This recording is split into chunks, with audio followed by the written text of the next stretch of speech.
بسم اللہ الرحمن الرحیم۔ السلام علیکم ناظرین، اردو سٹوری اسٹوڈیو میں خوش آمدید۔ چینل پر اگر نیو ہے تو چینل کو سبسکرائب کر لیں تاکہ ہر آنے والی نیو ویڈیو آپ تک بآسانی پہنچ سکے۔ ہم 5 ہیں اور ہمارا بھائی اکلوتا تھا۔ والدین نے اس کا نام اکرام باری رکھا چونکہ وہ بہت منتوں مرادوں کے بعد ہوا تھا اور ہمارے لیے اللہ تعالیٰ کی طرف سے انعام و اکرام تھا۔ عجب بات یہ تھی کہ جب تک بھائی نے جنم نہیں لیا تھا گھر کے حالات بہت اچھے تھے، ہم خوشحال لوگوں میں شمار ہوتے تھے، روپے پیسے کی کمی نہ تھی، بلکہ والد صاحب کا بزنس دن دگنی رات چگنی ترقی پر تھا۔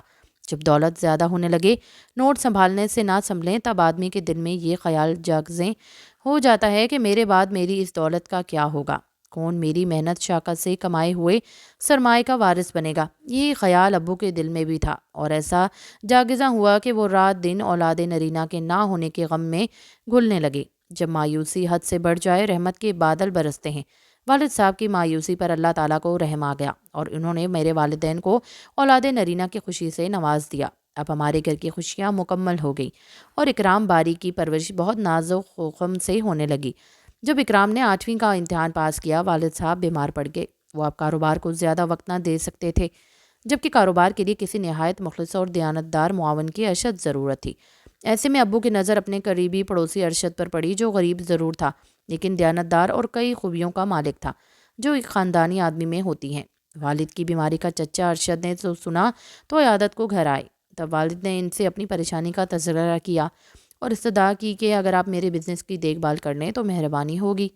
جب تک میں تندرست نہ ہو جاؤں آپ کو روز میرے کاروبار کو وقت دینا ہوگا۔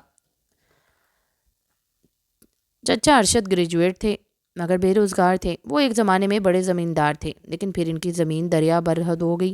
ان کی تمام سرخیز زمین دریا کے کنارے کنارے تھی، جو کبھی سونا اگلتی تھی، اور ان کے کھیت کھلیان 12 مہینے لہلہاتے تھے۔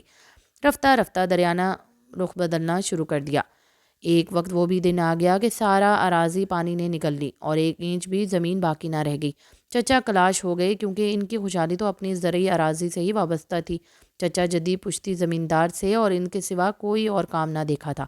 کبھی نوکری کا سوچا اور نہ نوکری کرنے کے وہ قابل تھے۔ کسی کی ماتحتی میں رہنا ان کی سرشش میں نہ تھا۔ بیوی کے سارے زیور بک گئے۔ شہر میں 2-4 مکانات تھے، وہ بھی فروخت کر گئے۔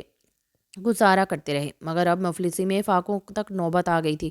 ارد گرد میں جو باقی رہ گئی تھی وہ بھی بک جاتی، واقعی فاقے کرنے پڑتے۔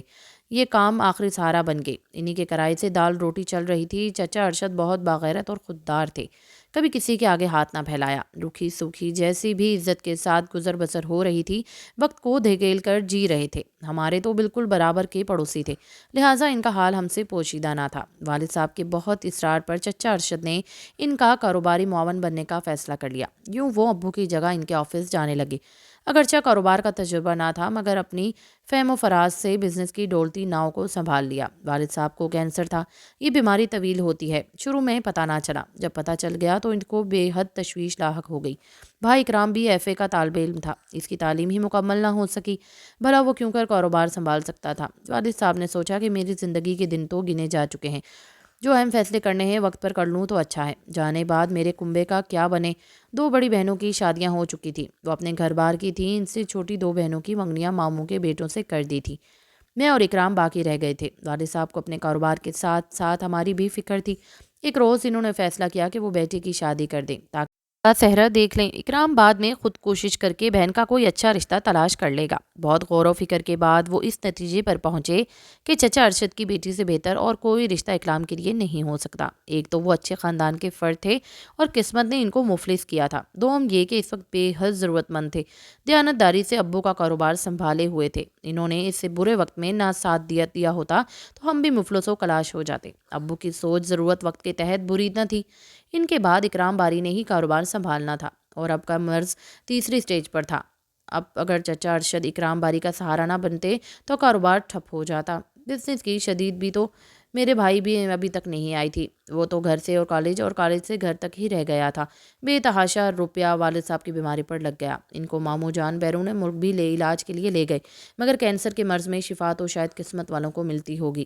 جب ان کا وقت بہت نزدیک آ گیا تو ابو نے چچا سے کہا کہ تم اس کو اپنی فرزندی میں لے لو، میرا بیٹا ہر قسم کی بری عادتوں سے پاک اور بری سوسائٹی سے دور ہے، اس کو کاروبار کی شدت دو، تمہاری بھی ایک ہی بیٹی ہے جو بلا شرکت غیر میرے ترکے کی مالک ہو جائے گی۔ چچا نے رشتہ قبول کر لیا، اور دولت کے لالچ میں نہیں بلکہ ان کو میرے والد سے محبت اور انسیت تھی۔ والد صاحب کی آخری خواہش پوری ہو گئی، انہوں نے بیٹے کے سر پر صحرا سجا دیکھ لیا۔ اکرام باری کی شادی کے ہفتے بعد وہ اللہ کو پیارے ہو گئے۔ جس گھر میں چند روز پہلے شادیانے بج رہے تھے وہاں سوگواری چھا گئی، مگر موت بھی اٹل حقیقت ہے، اس سے کسی کو مفرن نہیں۔ والد صاحب بھی تو پھر بیمار تھے اور کبھی ذہنی طور پر اس بات پر تیار کیے تھے کہ وہ آج کل کے مہمان ہیں۔ چند دن کی سوگواری کے بعد حالات معمول پر آ گئے۔ بھائی نے BA کے دوسرے سال کا امتحان دیا اور پھر چاچا ارشد ان کو اپنے ساتھ ابو کے آفس لے جانے لگے تاکہ وہ رفتہ رفتہ کاروبار کو سمجھ لیں۔ ایک سال تک وہ جز وقتی طور پر بزنس کو ٹائم دیتے رہے۔ جوں بھی BA فائنل کے پرچے ہو گئے، بھائی نے باقاعدہ آفس جانا شروع کر دیا اور والد کا کاروبار اپنے ہاتھ میں لے لیا۔ خدا کی کرنی کے کچھ عرصے بعد چچا ارشد بیمار پڑ گئے۔ اب اکرام اکیلے ہی بزنس کی دیکھ بھال کرنے لگا تھا۔ وہ کم عمر میں اور ناتجربہ کار ہونے کے ساتھ ساتھ بہت سیدھا بھی تھا۔ بابا جان کے 2 ملازموں نے آفس میں ملی بھگت کر رکھی تھی اور بے ایمانی سے بزنس میں مفاد حاصل کرنے کی خاطر چچا ارشد کو ہٹانے کے در پہ تھے۔ جب وہ بیماری کے باعث غیر حاضر ہوئے تو ان کو موقع مل گیا، اکرام کو گھیرا اور اپنا مفاد حاصل کرنے لگے۔ لالچ بری بلا ہے، میرے بھائی کو زیادہ منافع کا لالچ دے کر صحیح ڈگر سے ہٹا دیا اور کاروبار کو تنزلی کی جانب لے گئے، یہاں تک کہ بینکوں کے قرضے چڑھ گئے۔ بالآخر ایک دن ایسا بھی آیا کہ ہمارا کاروبار دیوالیہ ہو گیا اور ہم لوگ کلاش ہو گئے۔ اب بیمار چچا ارشد کا آسرا رہ گیا تھا۔ وہ بیچارے سفید پوش تھے، پھر بھی جس قدر ان سے ہو سکتا ہماری امداد کرتے تھے۔ اکرام نے نوکری تلاش کرنے کی کوششیں شروع کر دی۔ چاچا کی کوشش سے میرے بھائی کو ایک مناسب نوکری مل گئی اور کھینچ تان کر گزارا ہونے لگا۔ ان برے دنوں میں بھی ہماری بھابھی عائشہ نے ہمارا بہت ساتھ دیا۔ وہ ہر طرح کے حالات میں گزارا کرنے کی لچک رکھتی تھی۔ پیاز کی چھٹی سی بھی روٹی کھا کر اف نہ کرتی تھی۔ 5 وقت کی نماز پر پڑھ کر مفلسی دور ہو جانے کی دعا مانگتی تھی اور گھر کا سارا کام خود اپنے ہاتھوں سے سر انجام دیتی۔ غرض کی امی کے لیے وہ راحت دل و جان تو ہمارے لیے سکون قلب کا باعث تھیں۔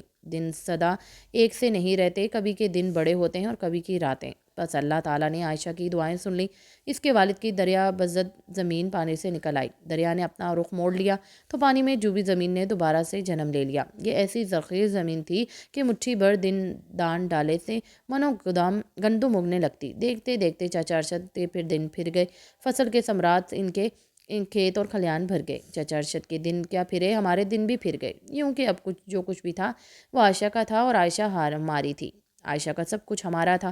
ہمارا اور ان کا کنبہ خوشحالی کے منزل لوٹنے لگا۔ کچھ دن بہت سکون سے گزرے اور پھر وہ وقت آیا کہ جس کا کوئی تصور بھی نہیں کر سکتا تھا۔ چچا ارشد کے فوت ہوتے ہی ان کے سالے صاحب نے عائشہ کی زمینوں کا کنٹرول اپنے ہاتھوں میں لے لیا۔